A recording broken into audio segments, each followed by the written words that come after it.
My mother's side of the family, my grandfather, my maternal grandfather, was a farmer in Oklahoma and Kansas. And I was introduced to farming just by visiting them on a regular basis, and him walking me around the farm and acquainting me with nature and being out there like that, I think strengthened my powers of observation, because there was nothing else to do but to observe and to witness nature's cycles. And then growing up in suburban Southern California, my folks always had a garden that I had to tend to, and it helped me stay out of trouble, I think, because I had so many responsibilities. And then as I became a father in 1999, I started growing food to sustain my family.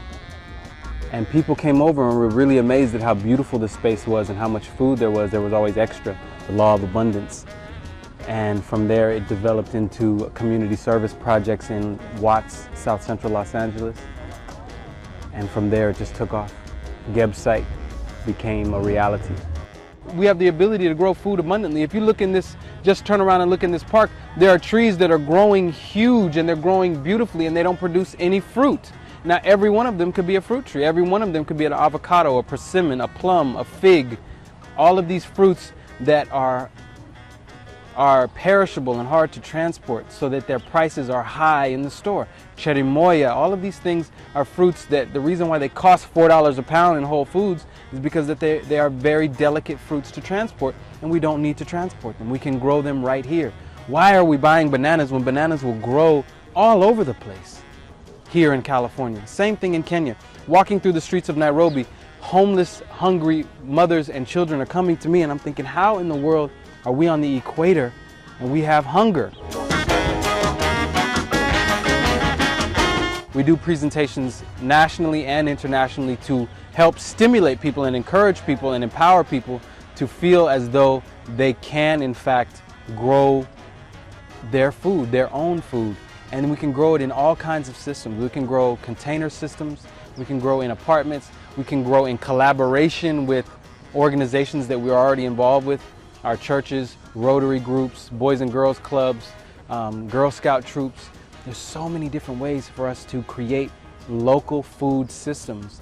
For 6 years now in Atlanta, Georgia, I've been helping to develop Truly Living Well Center for Natural Urban Agriculture.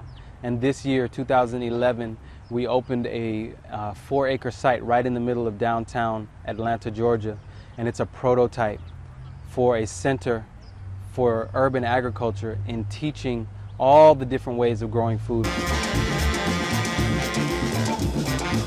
Central Park is a huge green space, and it does a lot for the air, it does a lot for the environment, it even does a lot for people's consciousness, to be able to go to a park and relax.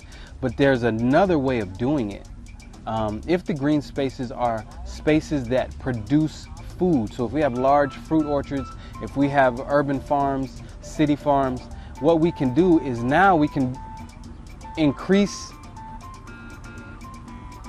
employment in the area. We can decrease health issues as far as obesity and malnutrition, right?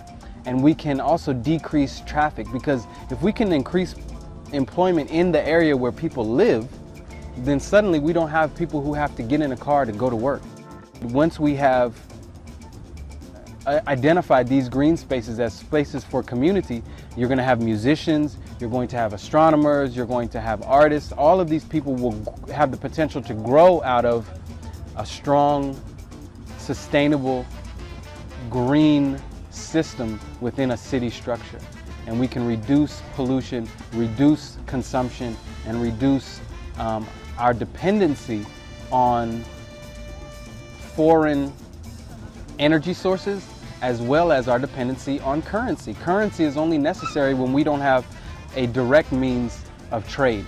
One of the best ways for us to protect ourselves and to guard against all this free radical damage that's happening in our body is to ground ourselves with the earth, to ground ourselves with living water, to ground ourselves by touching trees and vegetation that are rooted into the earth. So every time that our skin makes a direct connection with the earth, or living water systems like streams, oceans, lakes, and rivers, we're able to release free radicals into that system, a system of grounding that can absorb it. And from the earth, from the living water, from the sun, we absorb free electrons, and our body becomes more balanced, more healthy, and the energy fields become less toxic to our living temple. The other highlights, of course, have been to be able to travel back to Africa and understand the continent and how things are being done on the continent. We can choose to eat things that are out of season, that are being trucked in from long distances, or we can choose to eat things that are growing in healthy soil, local to where we are, and are in season, so that they have the information of the place and time that we're in, and they don't have the carbon footprint of tremendous amounts of diesel fuel driving up and down freeways all across the country.